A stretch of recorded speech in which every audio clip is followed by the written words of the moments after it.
दो सिर और दो हाथ वाला व्यक्ति। एक बार रामू नाम के झुलाए के सभी उपकरण जो कपड़ा बुनने के काम आते थे टूट गए।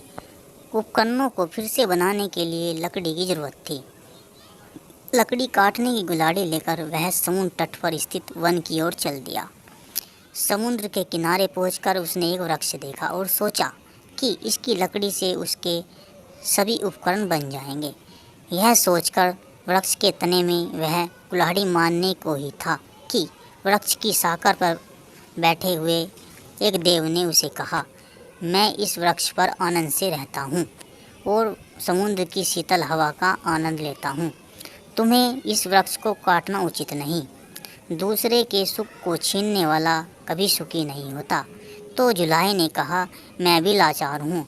लकड़ी के बिना मेरे उपकरण नहीं बनेंगे, कपड़ा नहीं बुना जाएगा, जिससे मेरे कुटुंबी भूखे मर जाएंगे। इसलिए अच्छा यही है कि तुम किसी और वृक्ष का आसरा लो। मैं इस वृक्ष की शाखाएं काटने को विवश हूँ।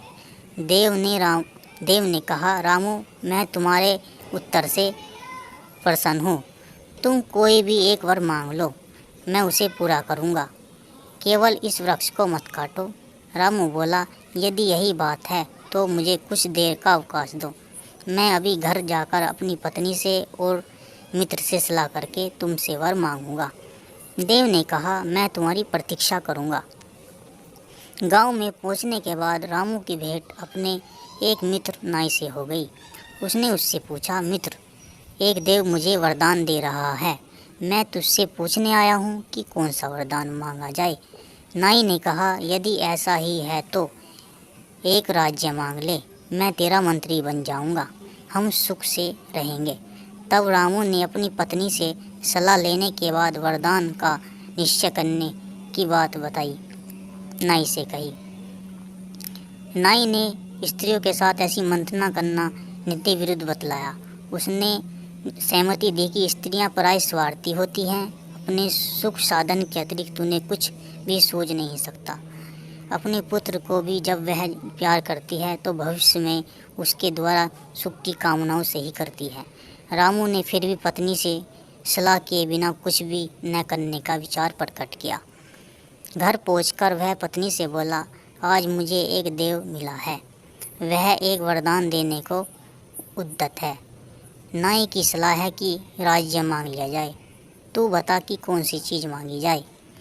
पत्नी ने उत्तर दिया, राज्य शासन का काम बहुत कष्टप्रद है, संधि विग्रह आदि से ही राजा को अवकाश नहीं मिलता। राजमुकुट प्राय कांटों का ताज होता है, ऐसे राज्य से क्या अभिप्राय जो सुख न दे। रामू ने कहा, प्रिय, तुम्हारी बात सच है। राजा राम को और राजा नल को भी राज्य प्राप्ति के बाद कोई सुख नहीं मिला था, हमें भी कैसे मिल सकता है। किंतु प्रश्न यह है कि राज्य न मांगा जाए तो क्या मांगा जाए।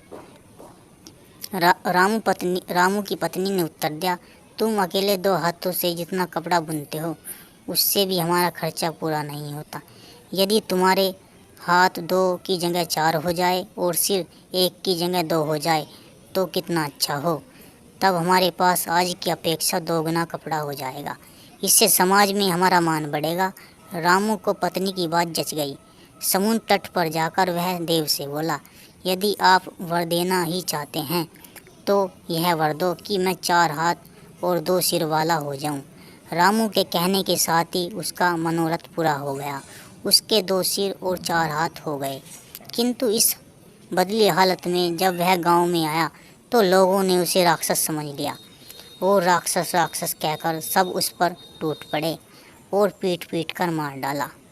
आशा करते हैं आपको 2 सिर वाले और 2 हाथ वाले व्यक्ति की कहानी पसंद आई होगी। ऐसी ही रोचक कहानियों के लिए हमें सब्सक्राइब करें। धन्यवाद।